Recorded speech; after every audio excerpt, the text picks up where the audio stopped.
Good morning. This is Joe Demore. I'm here in my office in Wakefield.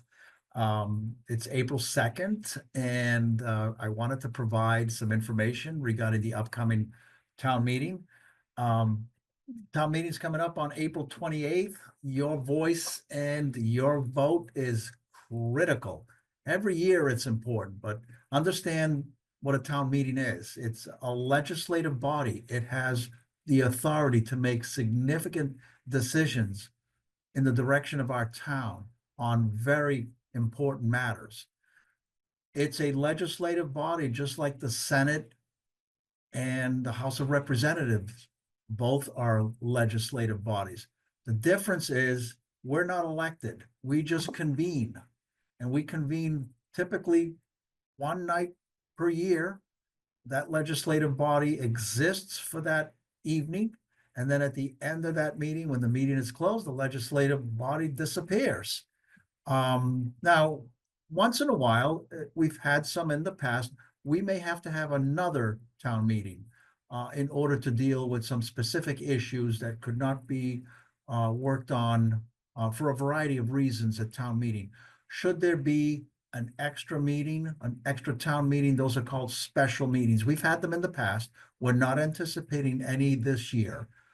So the two items that I want to speak to you a little bit about tonight, this morning rather, is the budget and also bylaws. A couple of nights ago, that's why I had the word night in my mind. A couple of nights ago, I had a great roundtable discussion with Melissa Baker, who is an amazing resource for us. Melissa is quite well-versed in our budget. She is the chair of the Finance Committee. We recorded roundtable number 4 for your viewing and for your information. And then we discovered a couple of days later that there was a technical issue. It wasn't our fault. We thought we were being recorded, but the recording just didn't happen. So I wanted to therefore get this information out to you. Rebecca has been a great resource to me. Rebecca Oldman and Melissa have been as well. So I'm going to project information in a few minutes and that they've helped me with so that we can all be better educated. So let's talk a little bit about the budget, and I'm going to project something here that I think you'll find quite interesting. First of all, I'm going to go right to Rebecca's own writing. Why reinvent the wheel? She talks about her message from the town administrator, her most recent one that was issued about a week ago. She talks about the budget and how important the budget is as a discussion item at town meeting. And keep in mind that we're going to be voting on the budget as well. So how is a budget constructed? It doesn't, it's not a top-down process where the town administrator or the select board say, this is the budget. It's more from more of a bottoms-up approach. You have department heads that run our various departments of our town government, and they produce a government that creates the amount of money that they need to operate with, to pay employees, to pay for the various types of things that need to be paid for when you run a department or an operation.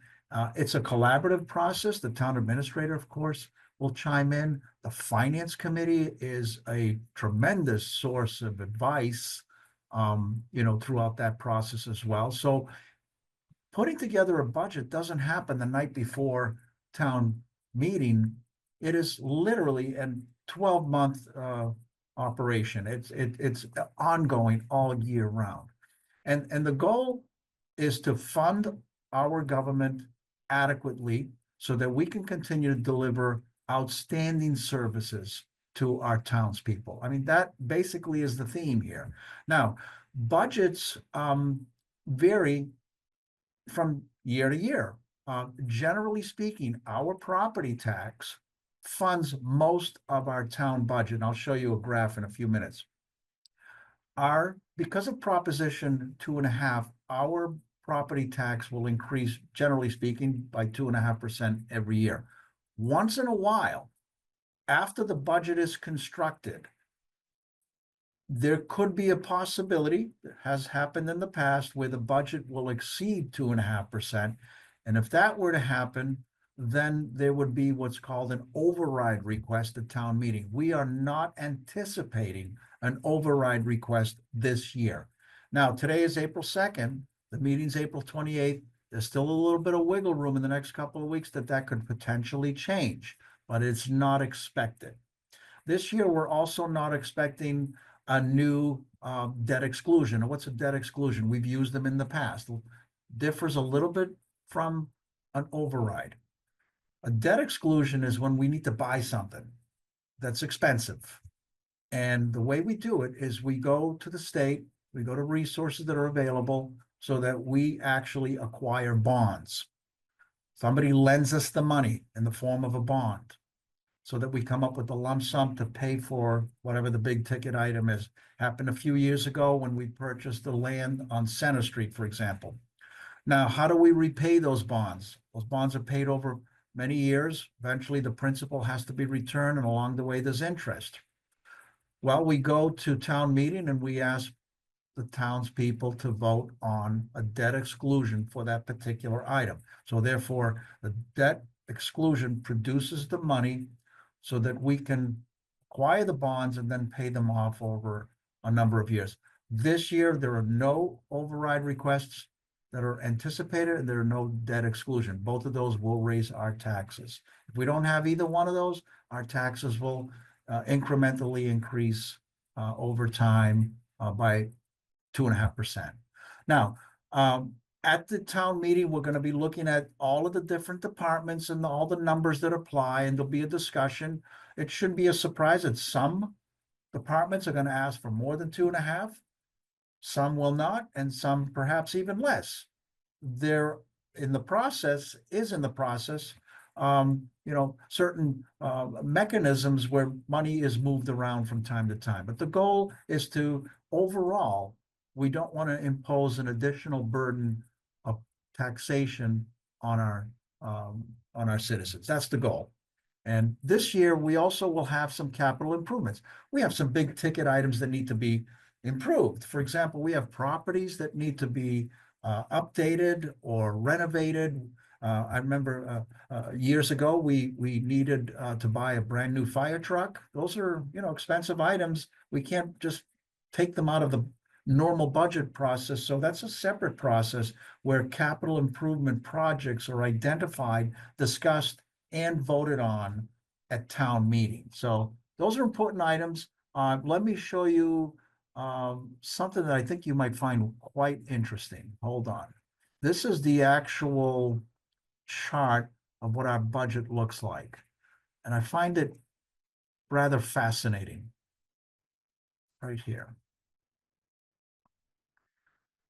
Now, in our little town, our budget, in order to fund all operations, all departments, all the services that are delivered, requires, the estimate for 2026 budget is 24,212,000. Now, what you might find fascinating is two things. Number one, 21 million and more will come from property taxes. That's fascinating, isn't it? Our town budget is basically delivered mostly by property tax that are paid by property owners. The other thing that's surprising to me, and I'll be judicious about it, I'm always amazed by how little we get from the state. We only get 1.27 million, if you will, from the state, whereas we come up with 21 million to help produce a $24 million revenue stream to be able to pay for everything to run our town. Local receipts, other sources, and non-appropriate expenses produce the rest of it. So I thought that was kind of interesting. It's a surprise to some people. Some people are not aware of it. So I just thought that was really, really important. Now, the next thing that I wanted to show you and talk a little bit about is the bylaws. I'm going to pull them up right here. This year, we have an unusual long list of bylaws that need to be voted on. Now, what's a bylaw? Well, we have state law, we have federal laws, we have all types of regulations, but we also have our own locally produced rules, if you will, or bylaws, if you will. And from time to time, some need to be created, and from time to time, some of them have to be changed. So we have a whole bunch of them this year, and I'll show them to you in advance right here.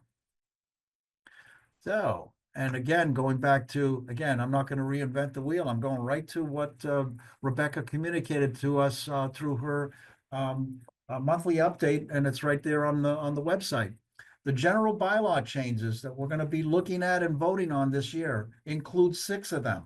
Amendments to the Council on Aging, adoption of a town administrator bylaw, updates to the driveway bylaw, modifications to the illicit discharge bylaw, restrictions on trash collection for residential properties with fewer than 4 units, and amendments to the community preservation community bylaw. This is all really interesting information that you should hopefully be excited about, but more importantly, it's critical information. It's going to be presented at town meeting, and we have to vote on these items. Now, also, there's a grouping of zoning bylaws, amendments to the floodplain bylaw, updates to the battery energy storage systems, modifications to the accessory dwelling unit. That's a big one.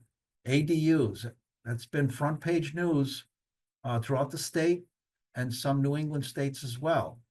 The accessory dwelling units will allow for townspeople to, within certain restrictions and through a process, being able to build small units on their property as additional units. And then, of course, the adoption of the multifamily zoning overlay district, that's related to the MBTA Communities Act, which basically is part of an overall strategy by the state of Massachusetts. Between the two of those, the ADUs and the multifamily zoning are basically part of a strategy by the state to enable local communities to build more affordable housing. So those are controversial subjects. I think that a lot of people will be interested in knowing how we treat those issues and how we vote on them. It is my hope that we, this year, my first town meeting, that we exceed the minimum of just 100 voters. We'd like to see as many people as possible every year, all year. Again, this is a legislative body. This is one of the last true vestiges of pure democracy left on this planet. The town meeting form of government was invented here in America during colonial times from people that were escaping religious persecution from England. It was invented in our churches here in New England.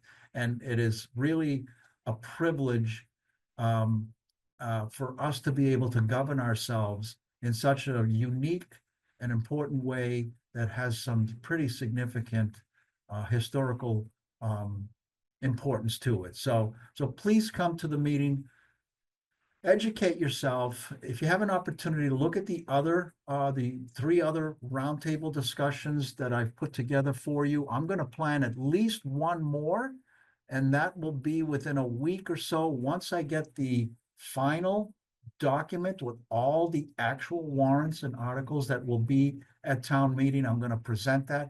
That will be the only one that'll be a little bit longer. All these other roundtables have been between 15 and 20 minutes. That one will probably be 45 minutes because I'm going to go through it a little bit in detail so that it provides you with a preview so that when you come to the meeting, you're not reading and looking at that document for the first time. It'll be familiar to you. So I hope that you can join us at the town meeting. I know that it's a challenge for a lot of families, working families, for families with children. Some brides may have to be arranged for some folks with limitations. Some children will have to be looked after with some childcare. So any way that you can position it, it would be my pleasure to see you. We want to have a very successful town meeting to vote on critically important matters. I'll see you soon.